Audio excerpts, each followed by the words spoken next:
قصیده هست از کتاب زیبان زاهد به نام پدر. ما هم میخوانیم به جلالت پدر بزرگوار. جهان ندیده به خود مهربان چون پدرم، ز دیر صوفی نیابی گمان چون پدرم.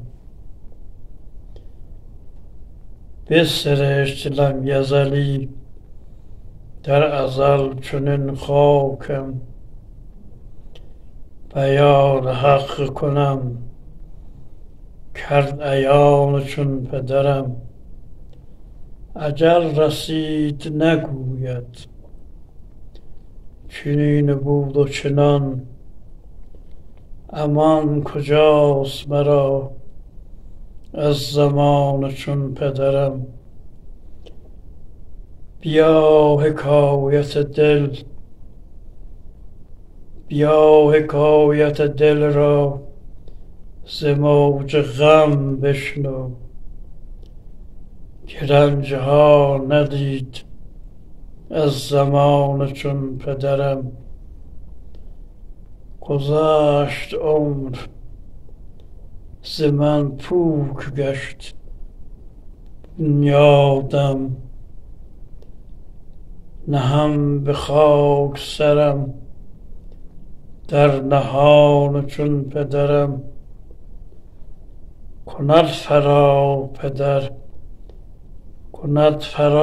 پدر چاک چاک پیرهنم، مگر نکرد چنین و چنان چون پدرم.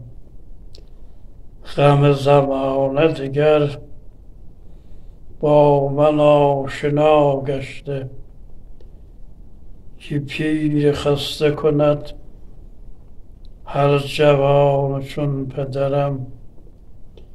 به عیش و عشرت دنیا چون سر فرو بردم، به عیش و عشرت دنیا چو سر فرو بردم. نشد خلاصی از او بی گمان چون پدرم.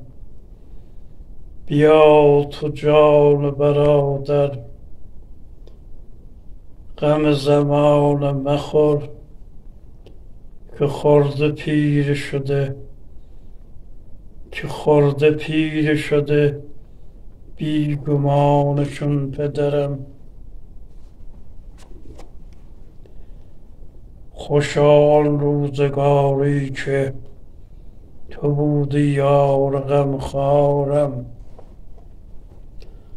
کنون تنها نمیمانم توی هم جسم جان پدرم. زمانه گر نظر دارد چو طوفانم براندازد، تن از جانم جدا سازد توی جان روان پدرم. بیا ای کوکب شبها نگاه از چهره بستانیم، گریبان در کف مرگ است کجا آرام جان پدرم.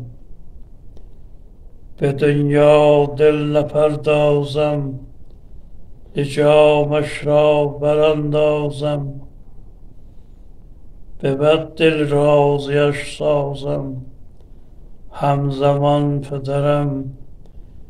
بوده تصویر مهرویت همیشه در دل زارم. بیا ای ماه رو مایم، یا ای ماه رو پدرم.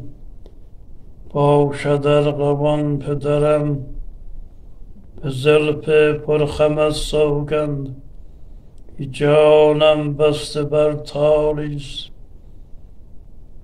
مگردان سایه لطفت رود از جانم پدرم، گریبان تا رها سازد مگر از پا در اندازد.